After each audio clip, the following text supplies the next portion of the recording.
খলিলুর রহমান যদি মন্ত্রিত্ব পায় তাহলে কিন্তু রেজওয়ানাও মন্ত্রিত্ব পায়। ইঞ্জিনিয়ার রেজওয়ানার কথা বলছি, ঠিক শুনেছেন।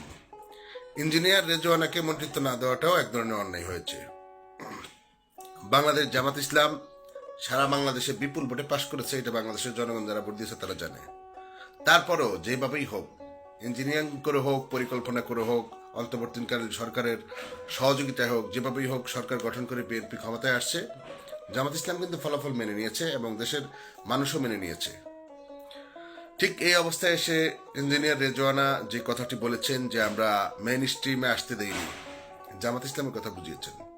তার মানে কি, জামাত ইসলাম বিপুল ভোটে পাশ করেছিল সারা বাংলাদেশে, তারা সরকার গঠন করার ক্যাপাবিলিটি অর্জন করেছিল, তাদেরকে বাধাগ্রস্ত করা হয়েছে। এই সমস্ত কথা এখন বলার মানে কি?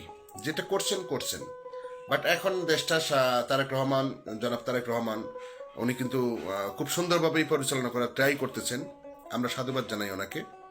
এবং আমাদের কাজ 11 দলীয় জোটের যারা আছে তারা সরকারকে সহযোগিতা করবে, দেশটাকে অস্থিতিশীল না করে, উশৃঙ্খল না করে দেশটাকে যাতে সুন্দরভাবে পরিচালিত করতে পারে, সরকারের ভুলগুলো ধরিয়ে দিয়ে দেশটাকে সামনের দিকে এগিয়ে নিয়ে যাওয়া।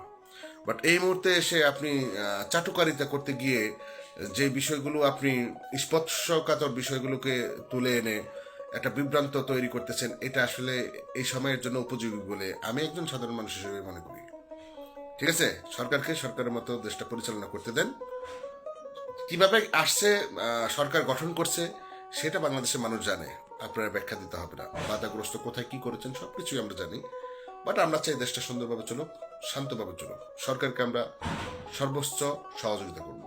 এই দেশটাকে উশৃঙ্খল না করে এই ধরনের বিভ্রান্তমূলক কোনো কথা বলবেন না। ডক্টর রেজওয়ানাকে বলছি, ইঞ্জিনিয়ার রেজওয়ানা, আপনার যদি মন্ত্রিত্ব লাগে, এমপিত্ব লাগে, আপনি জনাব তারেক রহমানের সাথে যোগাযোগ করেন। সুযোগ থাকলে উনি আপনাকে যে কোনো একটা ব্যবস্থা করে দিব। অতিরিক্ত চাটুকারিতা করতে গিয়ে সরকারকে সমালোচনার মুখে ফেলবেন না। দেশটাকে শান্তিতে চলতে দিন। এই ধরনের বক্তব্য আপনার উইথড্র করা উচিত। ধন্যবাদ সবাইকে। আসসালামু আলাইকুম।